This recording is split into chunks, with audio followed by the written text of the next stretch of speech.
All right, I'm giving people time to read the disclaimer. Time's up. Welcome back, guys. Um, Missing Matthew today. He lost his voice. He got some laryngitis going on. There's been a bug going around. I'm not feeling all that great today either. So, I got a little bit of a cold, but I'm a trooper. I'll just keep pushing on. As long as my voice still works, I'm good. Bear with me if I've got to hit my mute button a couple times to hack along up, but I'll try and be courteous that way. I do have Bullishbrs Sig with me today, and we love getting together and nerding out on stuff. And options are just our bread and butter. We make a living trading options and scalping futures. That's just how we roll. And when it comes to swing trades, we trade both sides of it pretty well. So we're probably going to have a few bearish swing trades that are setting up beautifully that we're going to talk about, and then a couple that are starting to make headway for possible reversals for like some bottom fishing stuff. So some excitement. But we get into this with an absolute sense of zeal, because sometimes our strategies will jive in ways that are just awesome. You get that what's that? The nerd face melt. You just get tingly, like, man, that was awesome. Those kind of feelings go around, and we together we kick ass in the Bullishbrs, and every day we're bringing it to our members. So that's what we do. Let me get the stream up here, make sure it's working on you. Yep, YouTube is live. We got live in the chat. So if there's anything you want to talk about, if you want to throw us a ticker or anything to look at, we're happy to take a look. And of course, we do try to reply to people in the chat. So if you want to chat with us, cool. If not, after the show, leave us a comment, throw us down any suggestions or anything you want us to look at or even talk about, or re-explain. We're good at that too. So anyway, how's the week going for you, Sig? I see you've got a couple of beautiful shorts going. It's going pretty good for a week where we didn't expect anything. Waiting on OPEX, waiting on POW, CPI, PPI. Didn't really come into the week with a lot of high hope, and yet there's still a lot of opportunity. Yeah, I mean, there's things that are setting up for pretty decent, sizable moves, but we're still kind of waiting for that shoe to drop, and I think maybe there's a chance in hell JPOW gives us the drop today. Maybe, I hope, because I mean QQQ has just been choppy garbage sideways for about 6 days now. It's time. We need a trend. And we were talking about this earlier in both the group and my live stream this morning, and then just a few minutes before the show here. We're talking about two possibilities if JPOW does give us something juicy. Either we get a really nice bearish move for about a half or whole back move on the previous measured move bullish trend here, because I mean that was pretty parabolic. It owes us a little bit of a pullback, but we might have already got it. If he says anything bullish, we could just accumulate here and rip higher. I mean, that's a primary move and a half right here. But in worst case scenario, I mean, we've got a couple pivots to bounce, maybe 509.25. It will be checked. Maybe we get down to 507.50. Worst case scenario, if he just absolutely says nothing but doom and gloom, and we could hit 500 today. Possible. But I think we're leaning on the 60-40 rule. This accumulation is after a bullish trend. It's not a bull flag, but if you squint, it almost looks like one. Maybe we get a measure move to the upside, and I've got a couple targets above. A full block here would be a half or whole. Liquidity zone's right here between 515 and 517. If we push through, 520.70 is about half a block up. And if we get even more rambunctious, we could see it peak at like 528. So that move is possible. Will it happen in one day? We just don't know. We got to pretty much read JPOW's mind and try to plot this. But for now, we're set up. We could go either side.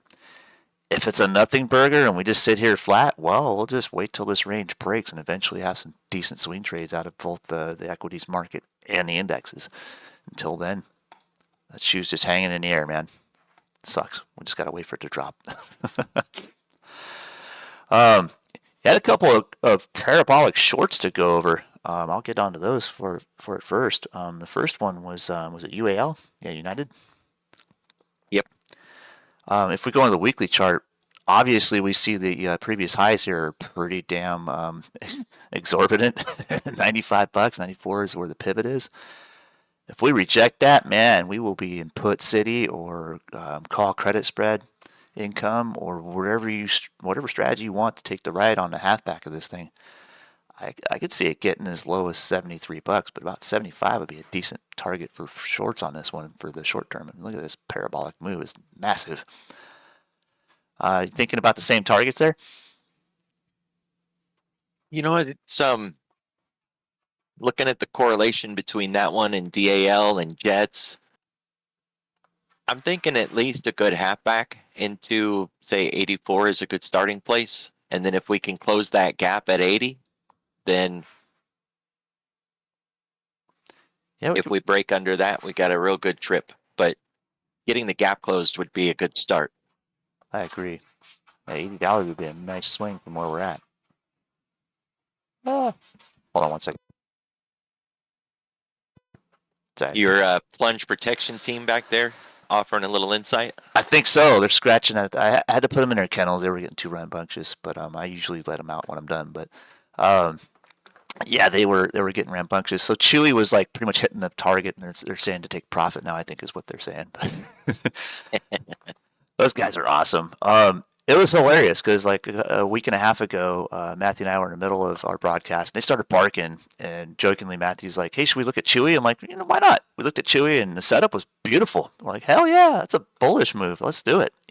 And it played out and hit the target, and kind of now it's consolidating and falling back.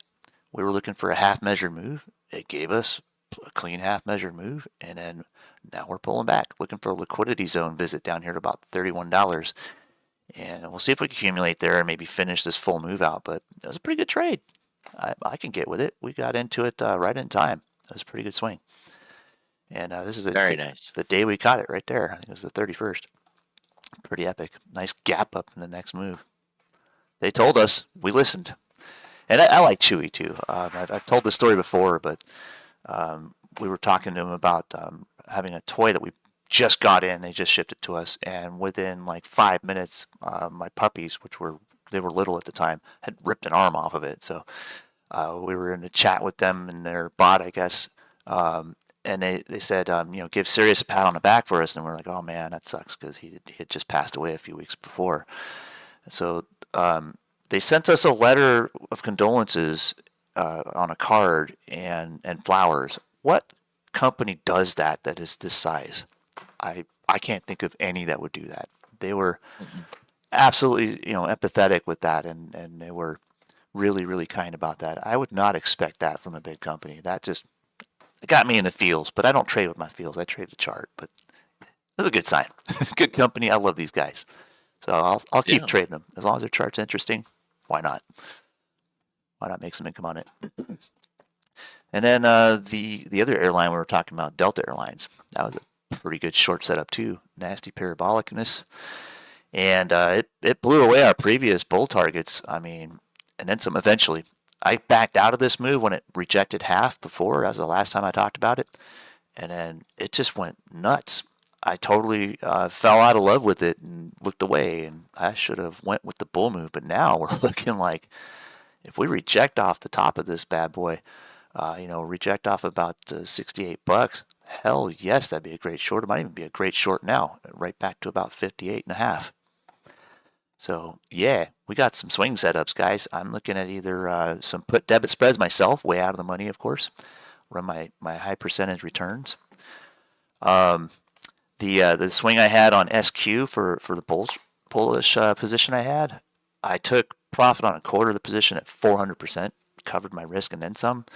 And then yesterday I took off another quarter of that position at 950%. I'm just insane. And now I'm just sitting with a position that's got profit locked in it. I don't care what happens to the rest of it, but it's got January expiration. So if it continues to swing, I'll stay with it. But SQ's been beautiful. We're looking at a couple other themes too. And did you look at that prison theme? We were looking at Geo and a couple other companies and peers, and we're picking off some of these moves. My bull target before, when we started talking about this theme, was 1740, and it screamed through that.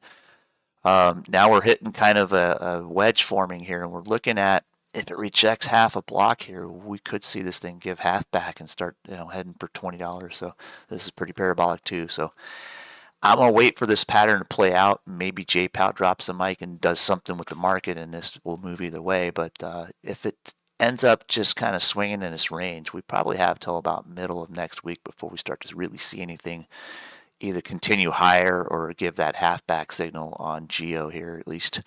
And we'll continue doping that as we go. But this parabolic move was totally unexpected. It just absolutely flat out ripped. I know Matthew made a killing on this thing, but I took my profit right above that 1740. I was done with it. So I'll wait and see what happens. If it comes back down to earth, cool. I can take a short and then maybe go long later. But if this thing continues to just pound parabolicism, well, where has it been? We got one way up here at $30, so that's that previous high. We always look left, and if it is going to continue to be parabolic above this previous high level, which is where the candle stops here, we can expect that. But for now, I'm expecting a pullback on this. That's just a little too far, I think. So we gotta be reasonable, guys. You were mentioning the inflows on Apple, and Apple is set up for a potential measured move. I put my own self-proclaimed analyst target up here at about 282. It's kind of accumulating right around 220. Do you think the chips are done hemorrhaging for a pullback yet, or are we looking for the hardware producers to start taking some advantage of this and swinging higher? I think we're going to rotate into chips and out of the software. And so we can run it like we can run it as a pairs trade, which, I mean, people really struggle with that depending on who their broker is. Yeah. But if you want to run it in just ETFs, you could use something like TSM, or I like SMH. So SMH long for chips, and then say IGV, which I know it's not really liquid, but that'd be your software short. So short IGV, long SMH. That makes sense. IGV looks pretty parabolic in spite of its illiquid issues. Return to when you open it up and you see the names in it, that's been all of those parabolic names. Right. Good options on this one, or is it pretty widespread on the options chain? Yeah, I mean they're ugly. By nickel wide or nickel minimum. Slippage on that. When we look at SMH, it's let me get the numbers for today. We're looking at 25,000 contracts today. I mean that's not very much. And we're kind of at the end of the parabolic road here, so yeah, it looks like rotation's due. Pretty nice little compression on the output side of a diamond pattern here too, which is cool. That usually gives us a preceding volatility. And I think the spark is going to be the NVIDIA earnings to really kind of kick this in the seat to bring SMH against IGV. Makes sense. And NVIDIA earnings coming up here on the 20th, and it's pretty much strangling or straddling my previous target, that 147.80. I got to brag again. This is what makes us have that 94% accuracy rating, guys. Stuff like this. Exactly where we expected it. So now, yeah, we could easily make a nice parabolic scoot up to that old wolf wave target here and say 165.50 is pretty possible. Wait and see what these earnings bring you, though. Don't like jump ahead of it unless you're selling premium. I know the premium's pretty nice to go with, like if you were selling condors, credit spreads, and then you can take the you'll eat crow on the loser, but the winner will kick it. That's a good possibility. What's your strategy for NVIDIA earnings, if any? The QQQ. It'd be the most obvious way to play and the most liquid. If you think about anything that you could trade, other than, I mean, if you want to pony up the capital and actually trade NVIDIA, then you could do that. But their options are going to be so heavily manipulated and just hedged. Everybody's piling into them. I would rather play the QQQ options for NVIDIA's earnings. Agreed. And you'll get better flex anyway, because I mean we're outside of JPOW. If JPOW gives us a nothing burger, that's the next catalyst is NVIDIA earnings. So it makes sense. We could get on either side of that with some pretty nice leverage. And when we've been consolidating for this amount of time, I got to imagine that if JPOW gives us a nothing burger, the implied volatility is going to fall flat and give us some huge swing opportunities once NVIDIA starts to come into play. So I can totally agree with that. We're not expecting anything from Powell, by the way. He's supposed to go out and open his mouth and not say anything. That's the base case estimate for today, is that he shuts up and doesn't do anything. So we're looking for no surprises. I'm right. Wondering if is that a play to keep his job? Sorry, I had to go there. But yeah, I think you might be onto something there. I think we may expect nothing from him, so maybe we do get a nice nothing burger. That'll be good. He's supposed to reassure everybody. The data we got from PPI today kind of reinforced the idea that we would get our rate cut in December, that they've already priced in. And so he may try to confirm that we're still good to go. If he starts to wobble a little bit or bring in language that says, maybe they're not going to cut, that could give us a little bit of volatility today. But I think he's going to come in and reassure rather than start trouble. That makes sense. And, they tend to be a bit standoffish in that, if they can anyway. Maybe they'll save the big ammo for Jackson Hole this coming year. I love Jackson Hole, man. Those are the best. Yeah, I could lean on that. I think if we do get a nothing burger out of him today, awesome, because then it'll put us in a better position to trade NVIDIA volatility, and how we could almost trade out with a strangle on QQQ. Just outright run it to the end of the month expiration and call it good. Let her run. Even with the time decay on that, the implied volatility would be so tight that it would just explode on NVIDIA earnings and win either way. Very rarely I've had situations where I profit on both legs of a strangle in this type of scenario. That'd be really cool. I would definitely injure my elbow, pat myself on the back for that one, but in the meantime, I'd love to see this consolidation continue until then. Just scalp the range until it moves. Nice. What do you think of NVIDIA or the Qs into 550? Very possible. I mean, there's room in this block to do it. I mean, we're looking at. Let me crush it down here so we can go find the whole thing.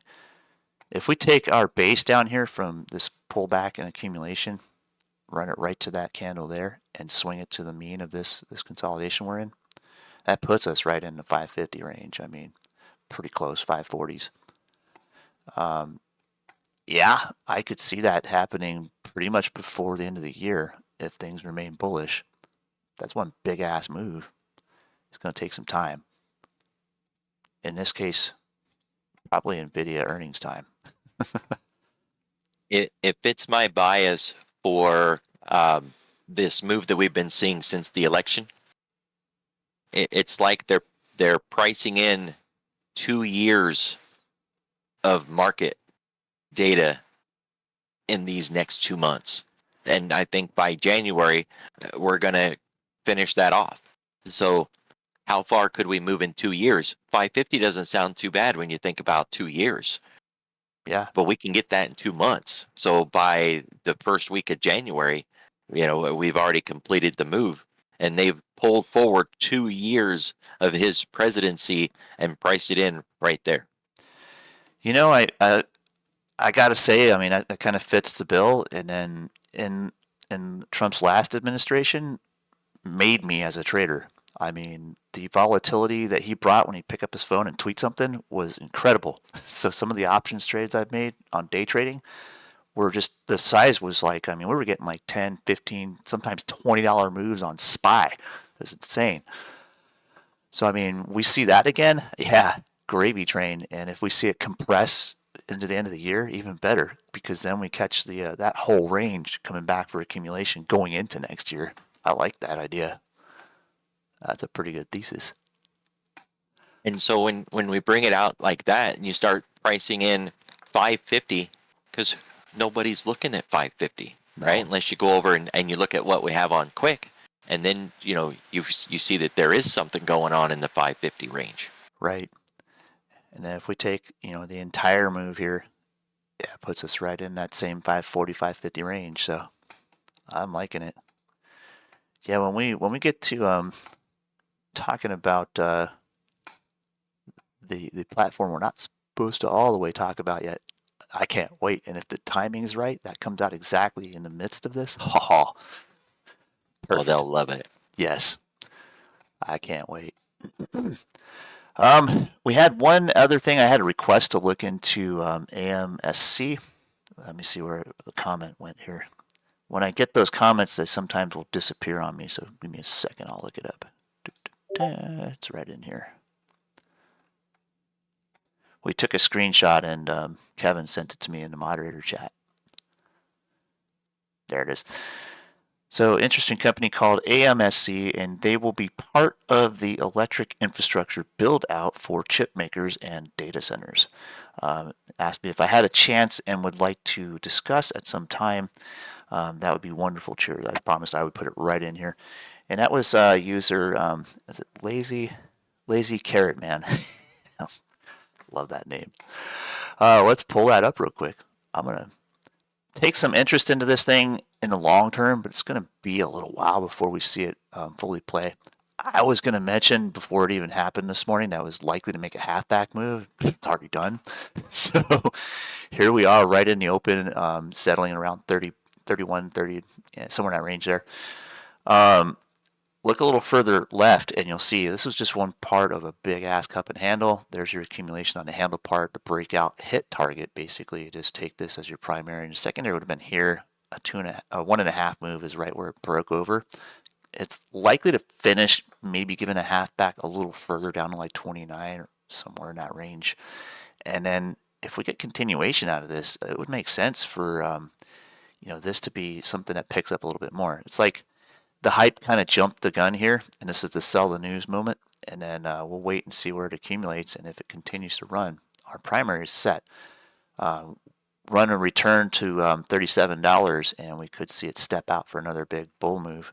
If you look left on this thing, it's been trending pretty strong for quite a while here, so it's had its pretty nice run. And if you look even further left, there's that market structure thing again. All that capitalization, accumulation.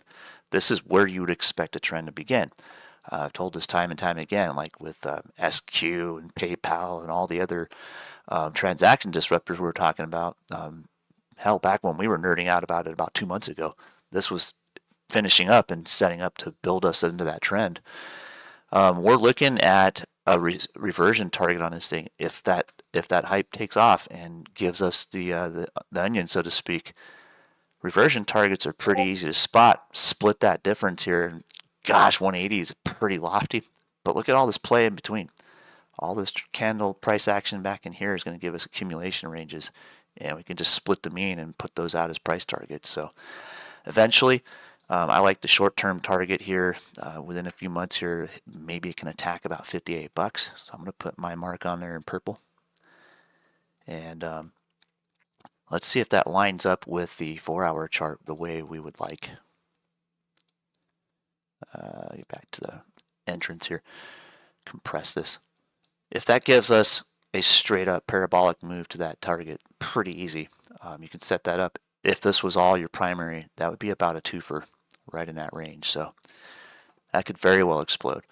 Definitely keep an eye on this thing. I think it's going to give us lots of good swing trading opportunities. And in the short term, it's day tradable to really take some decent range on this thing. So I like this one. Thank you for the heads up on this one, for the opportunity to go and look at it. Now it's on my radar. I'm going to trade it. So I like it.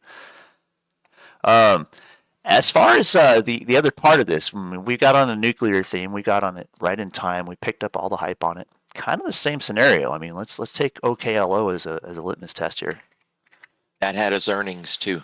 Yes, and we were so far ahead of this thing. We picked up all of this and then some. My analyst target was previous 1280 and blew through it. I took my profit there, got back in the move on this little pullback, and rode it even higher. Now I'm kind of looking at consolidation finally, and there's one big old rising wedge here. Do we think that infrastructure is going to take nuclear even higher? I mean, once the actual power draw comes through with the amount of power AI is going to need, kind of makes sense, right? It seems like there's something else we're waiting for, though. So I'm kind of curious to see what that is, and I think Matthew's kind of catching on to a theme too, and I'm kind of starting to focus on it too.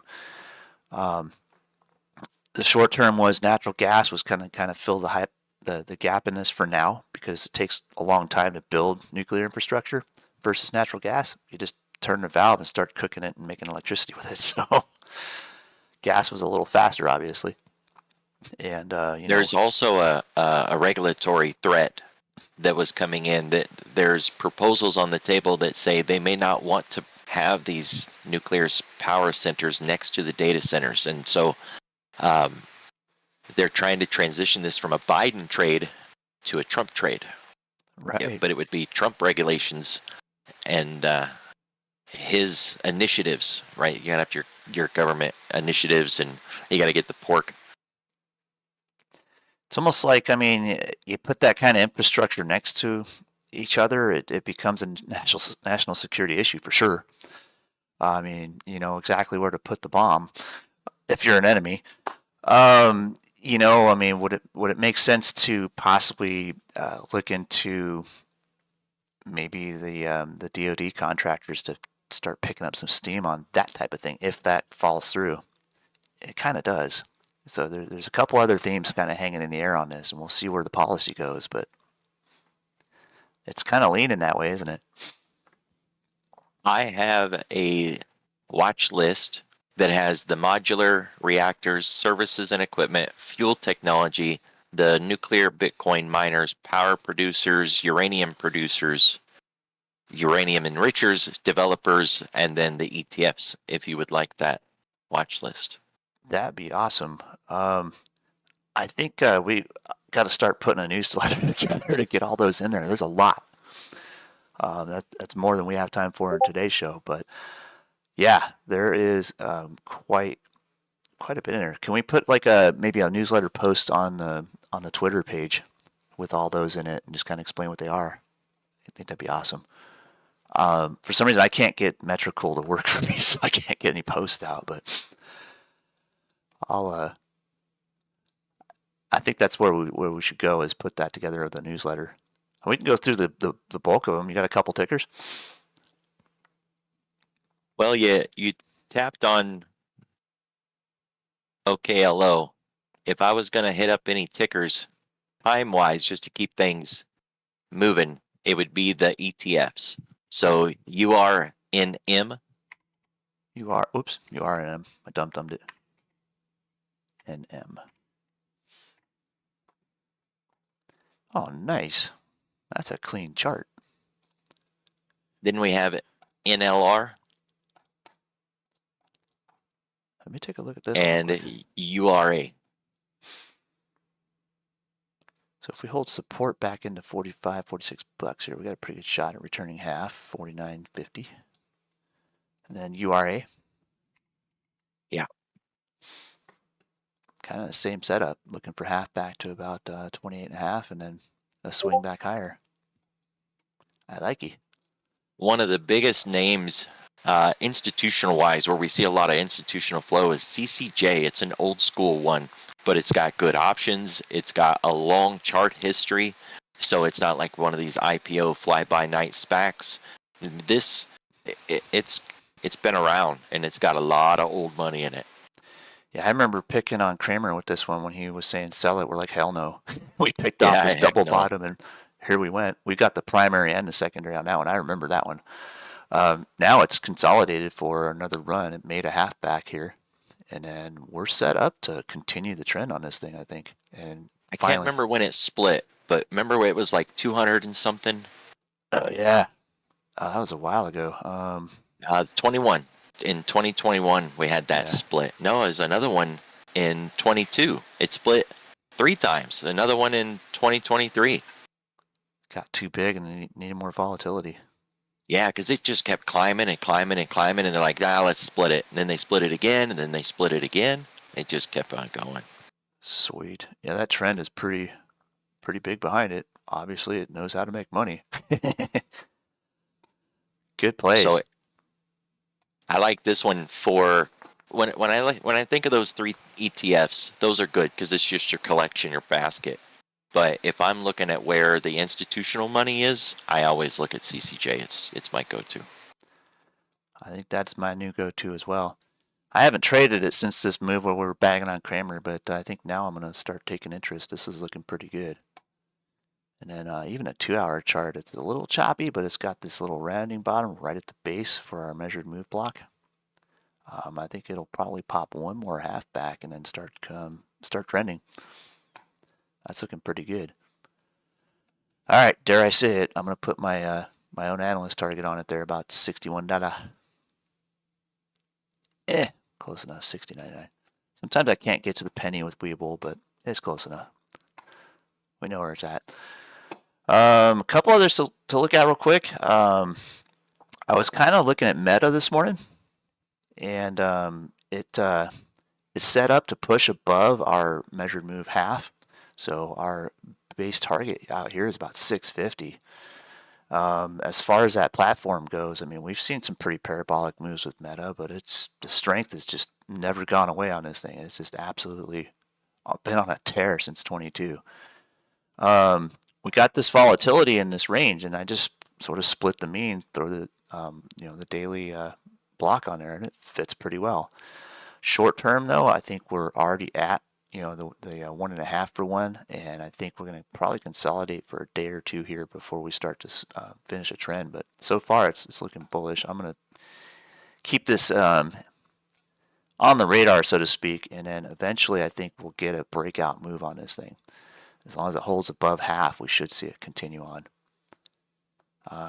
We have earnings coming out in is that January or February? They report. I can't remember. For Meta, I was stuck looking at their call wall. Their earnings is they just had it in October 28th, so they're not going to have another one until February 6th. I think February is about where it's at. Okay. We could see a little bit of that trend continue, but yeah, you're right about that call wall. It did kind of hit it. Let's see what we get for probably going into next week. We'll come back to this and see what we are looking at for a continuation of that trend. But I think eventually it'll nail that 650. It's kind of on the way. I know some people are setting up butterflies in February around there too, so it's about where the body would be. It would make sense anyway. There's some issue with if that app, that social media app, what is it? TikTok. If the TikTok ban under Trump gets kind of goes away, maybe not completely, but they back off on it, that's going to impact Meta. So there is that to think of. And then the way that Snap has been moving,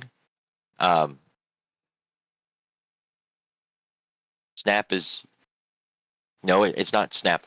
Everybody's running into this thing. It's podcasts. Is that Snap? I mean, they do like really short stuff, but I didn't know they do podcasts. No, I'm getting the wrong one. I have to hit my notes. But the one that is really good for Spotify.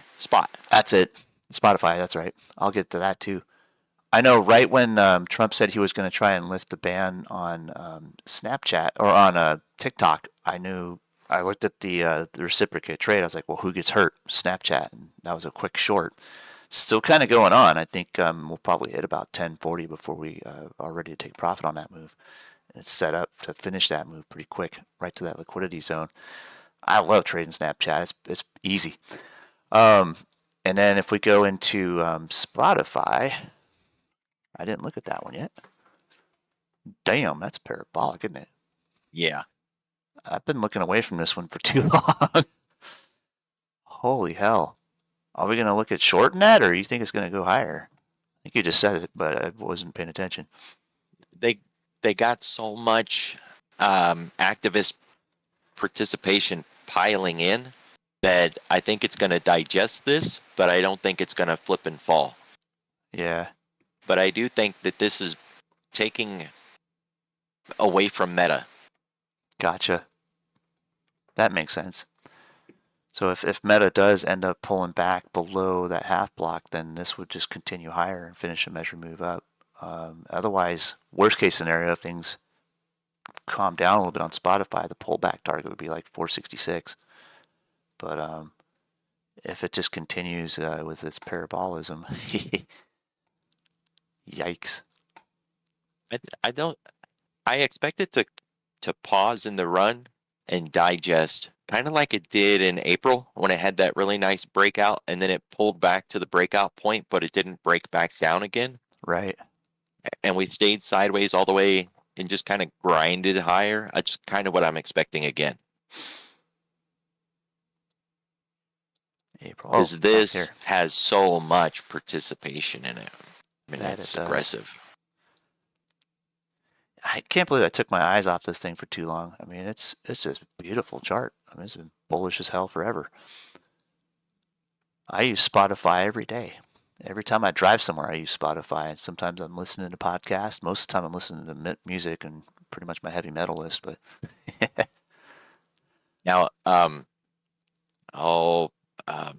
Berkshire Hathaway has been loading up in Sirius XM for a couple of years now, and he's not done either. He keeps loading up into Sirius, and Sirius XM is getting more and more of these influencers, podcasters, that sort of stuff. I think it's going to be a war between Spotify and Siri. And then it'll come down to like, well, who pays the best commissions or the best ad revenue? So I know that I know some artists who are just absolutely upset about Spotify not really paying too well for, how much their music is out there. I wonder if they start getting into a bidding war for who's going to pay the best commissions, and I think Siri has more room to take advantage of that than Spotify, if I'm being honest. They get a little bit better coverage. It's like one giant cluster of radio stations, which is cool because then you're not tuning out urgent things like news while you're on your drive. I tend to kind of lean that way to be like a little bit more favoritism towards Siri, even though I don't use Sirius XM. I do. I've had it for years, and it's not cheap, right? Like to have a Sirius XM subscription is not cheap, and I can't help it. I can't get rid of it. I use it every day. It's awesome. So I mean, in that sense, because it is a little more expensive and also a little more lucrative, so that you can, or better serving, so you can get access to. If you have an absolute, crazy news event, they will give you some alert. It makes sense to me that they would probably be able to start competing with Spotify a lot more if they started offering better commissions for their broadcasters and their contributors. So that makes sense. They got the pockets for it. I might have to bite the bullet and start getting serious. Years ago, I had it, and then I gave up because it was getting more and more expensive, and I went to Spotify. But I tend to listen to Spotify more on my road trips, but I think I might have to lean on Siri. Cool. Well, that gives us some themes to focus on and some reciprocals to go into. Last but not least, there's a couple other disruptors, and we talked about this. It was either yesterday or the day before. We got into it a little bit with Upstart. I was like, damn it, I meant to get in that pullback, but now we're kind of in range to give us another consolidation day or so. What are we thinking on this one? I mean, is it going to follow through with market structure and continue this trend? Because it is pretty much breaking out of that market structure range that we always look at as far as pivots go. I mean, there's one right there. I deleted them all last night for some stupid reason. On UPST, it had some negativity this morning in the news space, and I haven't had a chance to read it yet. Me neither. but it got a crackdown. So I until I get a chance to read it, I would say that if we break the halfback on last week's candle, then we're gonna retrace back to $50. Pretty easily, yeah. And then if we hold here, we got a pretty good shot at trading range or getting back into the the 85 range again. But yeah, we'll have to wait and see what that does. I mean, it was kind of a similar scenario with my SQ trade. I mean, Piper Sandler came out, gave it an upgrade with a price target of 120, and then everybody started taking profit off. I mean, it kind of never ceases to amaze me. You get an upgrade and everybody sells, but that's how it goes. It's a buy the rumor, sell the news scenario over and over again. Yep.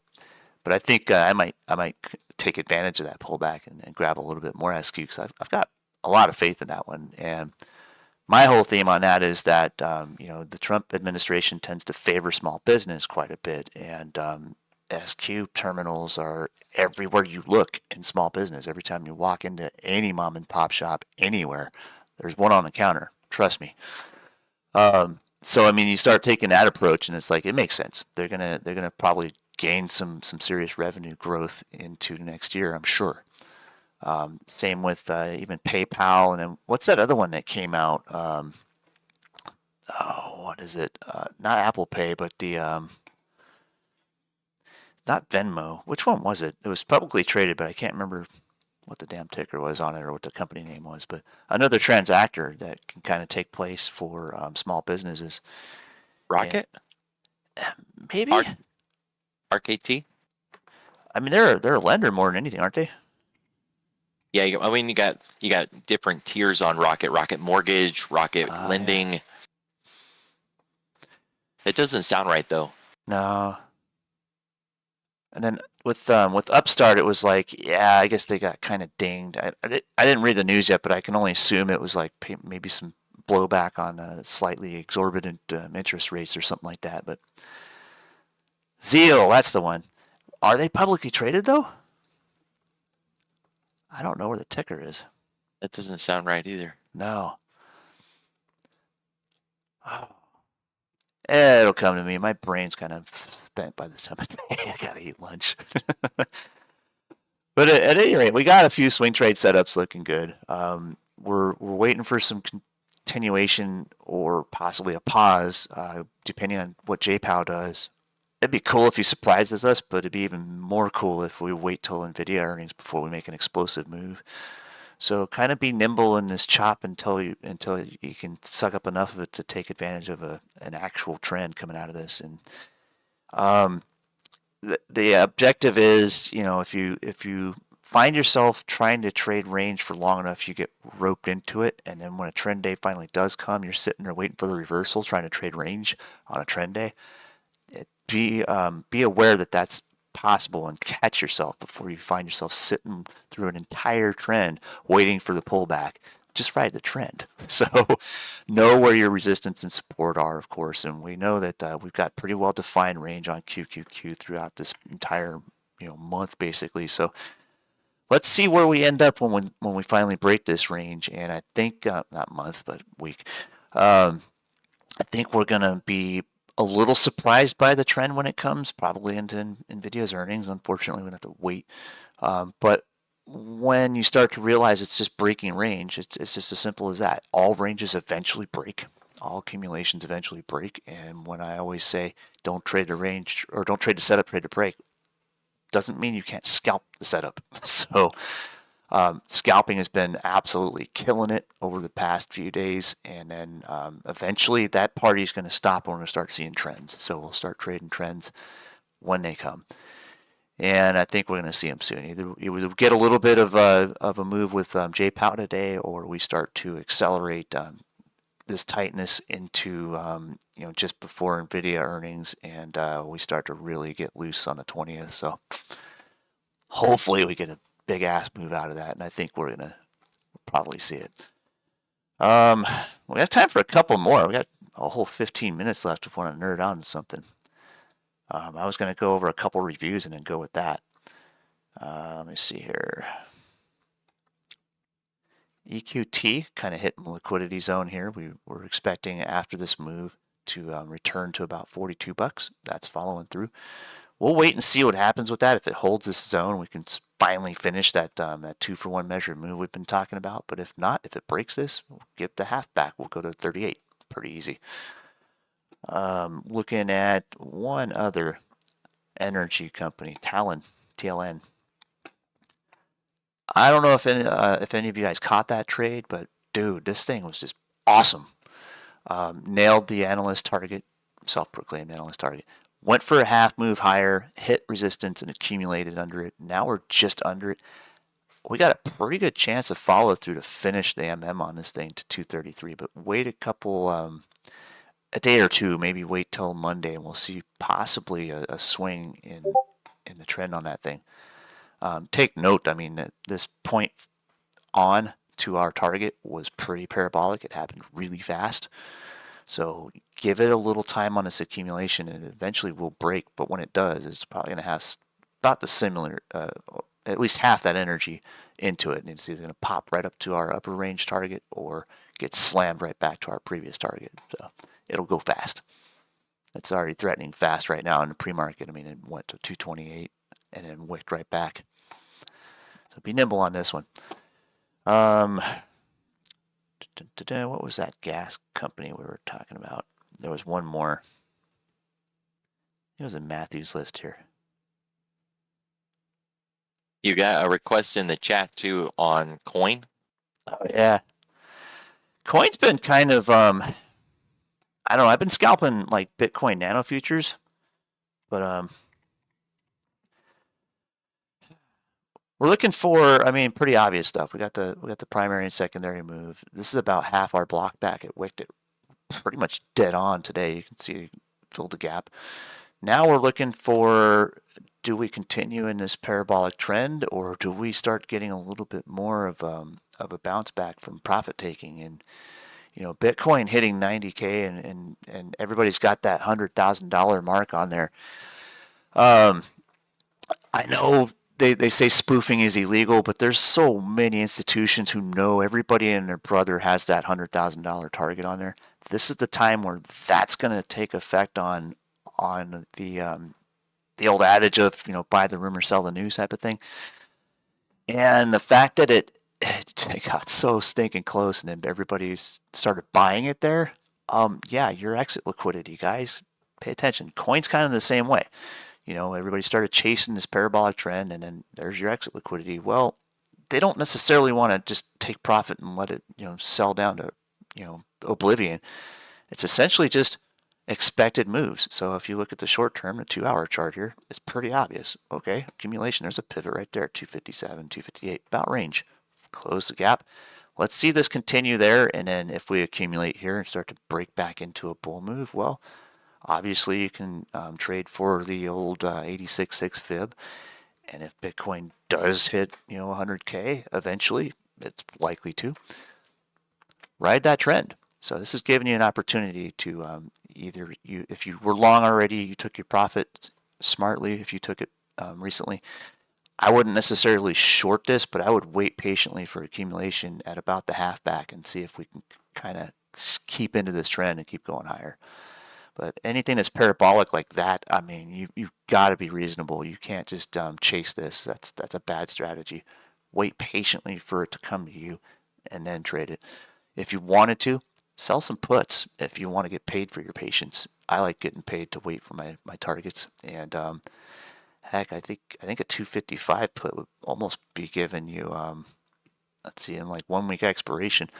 Off the top of my head, that's probably pretty close to 6% yield. Just thinking about my last time I traded coin is about in that range.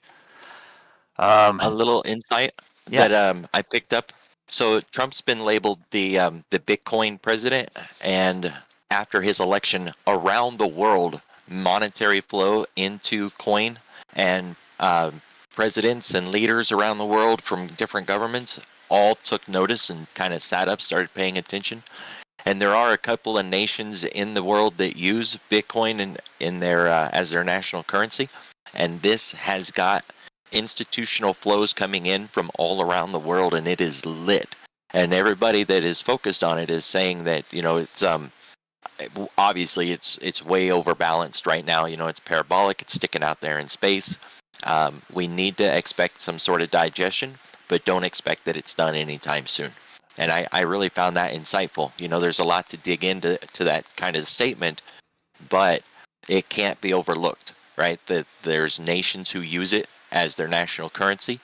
Trump is now the president. They're talking about a U.S. reserve Right. in Bitcoin, like we used to have a U.S. reserve in gold. Like think Fort Knox.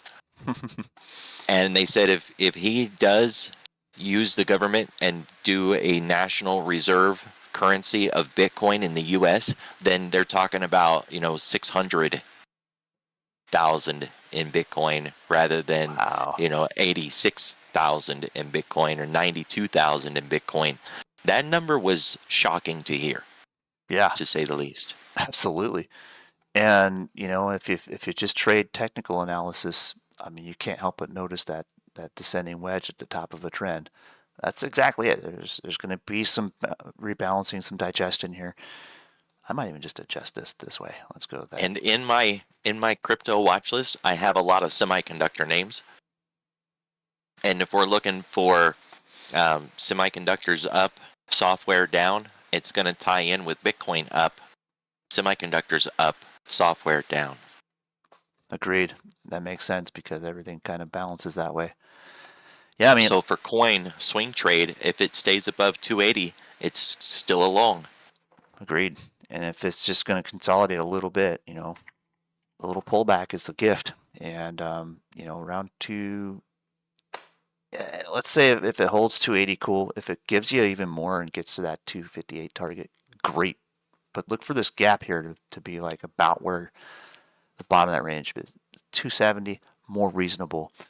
But yeah, long term, it's still bullish as hell in spite of being parabolic because Bitcoin is still likely to hit that $100,000 target for sure. But just know everybody knows it's there. So I know they can say that nobody spoofs anything, but it's sort of like a carrot on a stick dangling some exit liquidity to take profit and be reasonable and then continue the trend. It's just how the market works. The old adage on that is like the market is designed to remove money from the hands of the impatient and put it in the hands of the patient. Same principle. Just last in for first out. That's it. That's it exactly. So you catch the trend, be the last one in. That's fine. Trade the break, I always say, and then just ride the meat and potatoes to your target. Pretty simple. But yeah, I think I'd like to see coin digest a little bit more. I'd love to see it come back to 258. That's about the mean of this move. But if it holds the top of this gap around the 270 mark or the 280 mark ish in that range, okay, I can get with that too. I'll wait and see what this does on this consolidation, and if it gives us a good break and a good reversal, cool, stay long. That thing looks beautiful. And same scenario with Bitcoin. I love scalping like really short-term stuff. I picked off a really nice move back to what was it 90,500 last night from that dip down to like 88,000.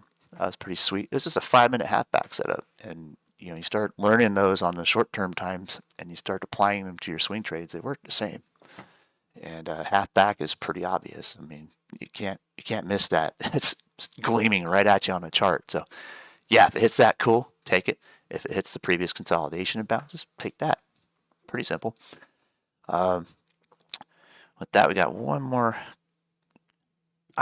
Folks over at Quasar OTC desks offering 2.5% premium for BTC right now, low liquidity and big demand. So like basically no one's selling. So that makes sense. Yeah, we can always ride higher. I wouldn't say take a second mortgage out and buy more, but people are still trying to buy it here, and no one's selling. So that can produce some pretty insane squeezes. Good point. Right on. Anything else to add? I think you got it. Right on. I think it's a good time to just be patient. This market's going to give us some better setups. We've got a few targets we've called out. We've got a few ranges to trade, and yeah, either the shoe drops with JPOW today or it drops with NVIDIA next week. We'll just have to wait and see. But we got some themes at least, and we got some things to focus on. So let's stay spry and nimble in this market until it breaks, and then we'll either get swifty or we'll just ride the party wave and take the trend out. Right on. Well, thanks again for joining me, Sig, man. It's awesome to have you on for once and for all. And I enjoy our nerd sessions every time I get a chance to. And when it comes to option stuff, I always say you've probably forgotten more about options than I'll ever know. But somehow we come together and make some killer great ideas. So we'll keep it up. And It's been fun. I appreciate you having me on. Definitely fun to have you on. And I'm going to have to stick to my plan. I need to get a newsletter going with this because the stuff we've been calling out has been just awesome. I mean, from the get-go, the first show like Matthew and I did back in the day when we were just bagging on Kramer because that was fun, and he had an ETF built on it. Since from that point till now, still holding that 94% accuracy rating, which is pretty damn good. And that's on the call-outs we give, on the price targets we give. The things we say just to kind of hang on and wait for, those don't count. But the ones we call out, awesome. We're right on it, and we're hanging in there. So I can be proud of that. And then Sig is no exception. He's been pretty much dead on with his stuff too. So all together, we just kick ass at the Bullishbrs. That's all we got to say. Well, thanks again for joining us. We'll see you guys next week on Tuesday. Hoping Matthew feels better and gets his voice back so we can get in here and kick ass on the charts. And then I think we want to do where Matthew and I continue to have guests on. So I mean, if you're interested and you got time, Sig, we'd love to have you on next Thursday. That sounds good. Let me